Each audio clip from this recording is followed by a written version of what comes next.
My name's Cathy Chen. I work at Google in machine learning SRE, and I'm an executive coach and organizational psychologist at Capriole Consulting.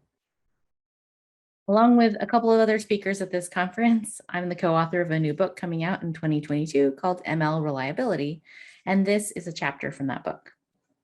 We're here to talk about hacking ML into your organization. In other words, thinking about how deploying ML requires organizational change to support structure, processes, people needed to keep it reliable. I will be using a case study today, or a scenario basically, and then introducing an org design model to help think it through.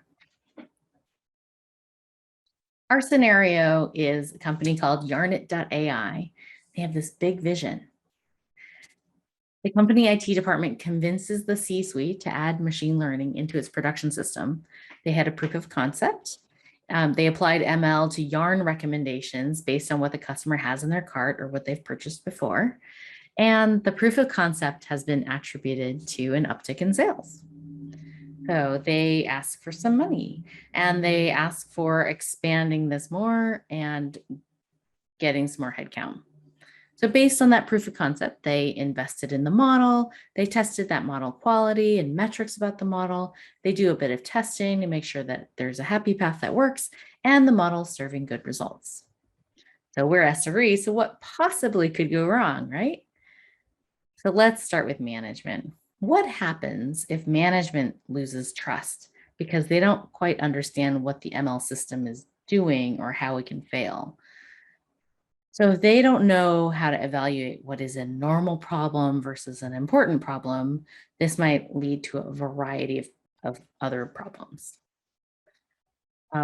Another area that could go wrong is if enough systems to support ML are not in place, such as quality, model robustness testing, fairness, privacy, all those things not being monitored or considered. They might not be important at first or seem that important at first. After all, it's just yarn, right? But as the company starts using ML in a variety of places, the company might have some missteps based on whether or not they do this properly.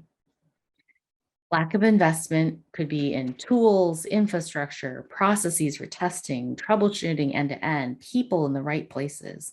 In a larger organization, this might look like SRE focused management who really understand observability tools like Grafana, but when ML teams try to explain how a tool like TensorBoard or weights and biases works, they are not understood.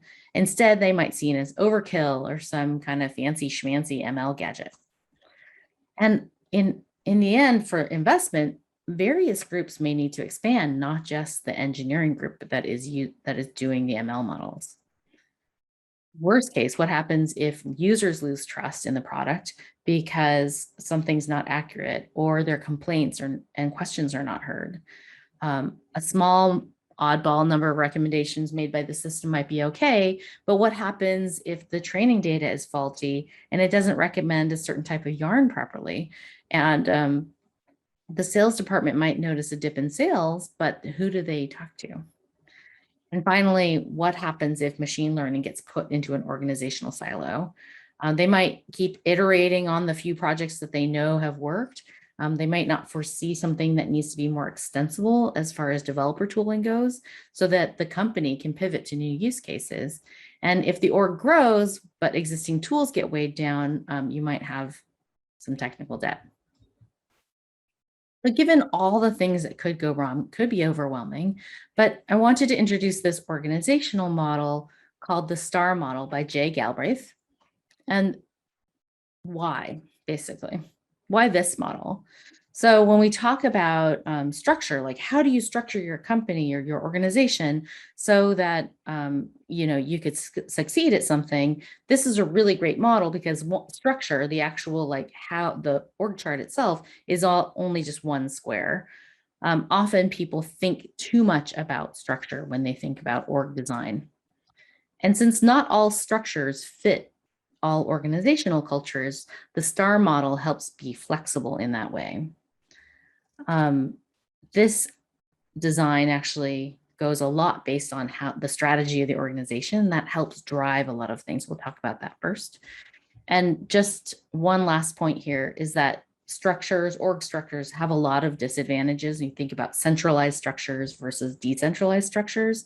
And things like processes or the people mindset can actually be used to address the negatives in those structures. So starting with strategy, we talk about strategy is the direction that your business is trying to go in. This drives your overall business model. So your strategy might be something like best in class machine learning for the yarn distribution sales industry. And what does that mean? What does best in class mean? And how does it fall out? So you see all these lines connecting to other places. It could be machine learning in all aspects of the business, which would be great. You think about what comes of that, but it also could be something like we're trying a lot of different things to increase our sales. Machine learning is just one little part of it. So that also drives different behavior. So we start with strategy because it indicates how important ML is to the company, but also drives how people are measured and how Yarnit might optimize for success. Moving from that square to the structure square, first of all, there be dragons here in structure because it has to do with power of decision making, and it often relies on the mental model of what leadership in that company thinks. So what do they expect a company to look like? How do they expect it to operate? So the leadership of Yarnit AI might need to shift their mental model when introducing ML into the organization about whether ML functionality should be centralized or decentralized, for example. Another resource I wanted to tell you about, because I've looked at it, is a book called Team Topologies that talks about a variety of software engineering structures. And I'll use their names. They call them stream-aligned teams, which basically means end-to-end teams, enabling teams, so like a UX team that comes in and enables something, a complicated subsystem team, maybe that would be your ML expertise, and a platform team. So we'll talk about, we're not going to talk in depth here, but what about an infrastructure team? Do you need that as well?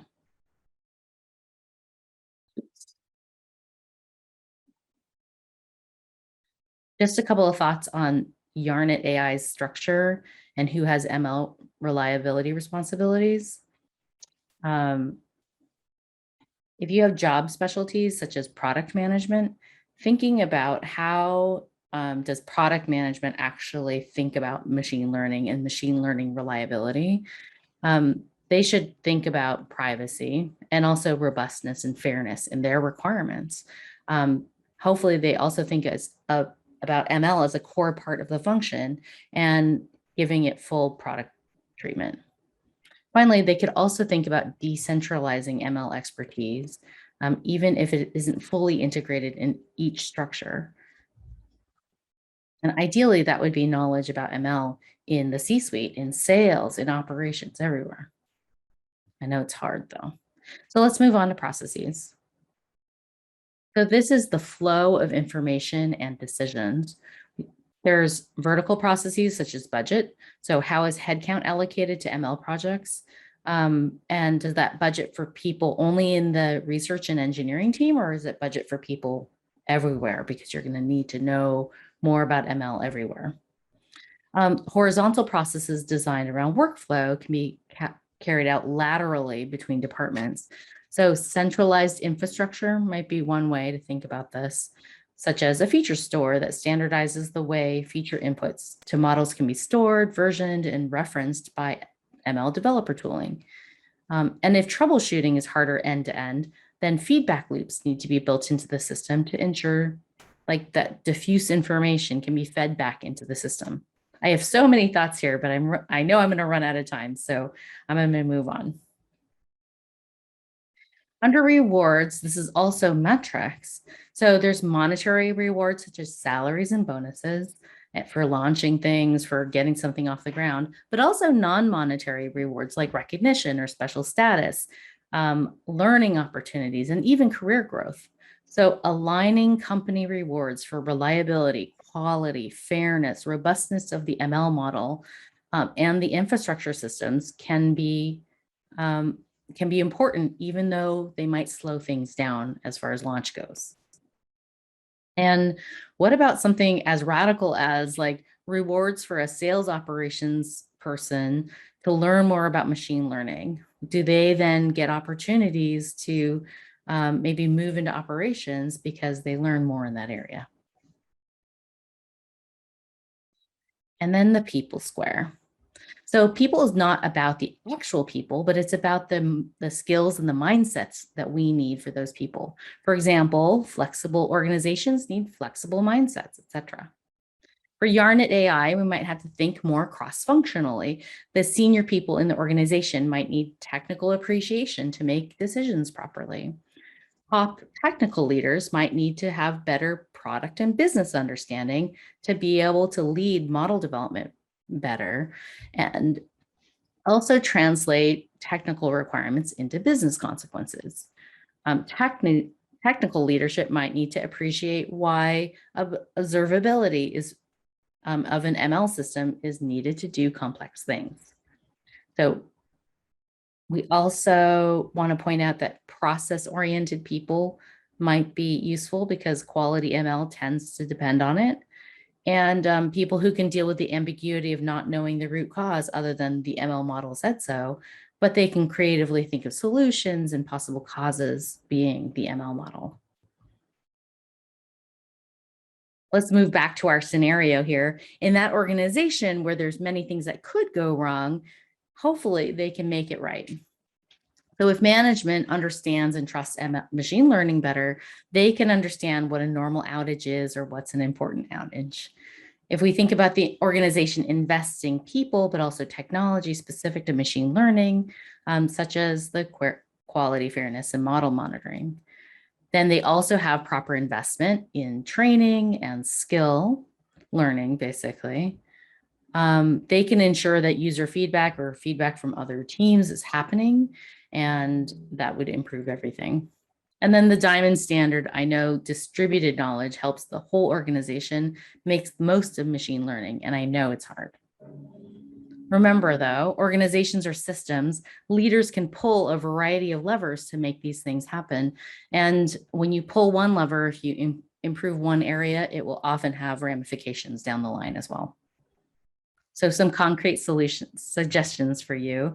Building ML skills on the technical side. Start with some reading groups, study groups, working groups with small pilot projects, and some test implementations. Seriously though, think about ML everywhere on the business side as well. So identifying a few key organizational leaders who you can work with to champion the possibilities of machine learning if they really understand it. And perhaps trying to get somebody from your sales organization or support organizations to know enough to be able to flag things when things seem to be going wrong and they're not sure why. And finally, apply the STAR. Think carefully about organizational changes or maybe people's mindsets, some skills that you might need to be able to integrate ML into the organization better. Train or hire to gain the right skills. Think about process changes that might need to go into place. What are rewards in the system needed for others to learn or other teams to think more closely about it? Perhaps adding some technical or ML horizontal teams, such as the fairness, ethics, quality, or even reliability. And use this to make it work for your company, for your company strategy. Thanks a lot for listening. Keep a lookout for more information about how to help your organization think about machine learning in our upcoming book published by O'Reilly. Here's a code to be able to get into O'Reilly's learning platform for 30 days for free and check out our early release chapters. Thanks a lot. Bye.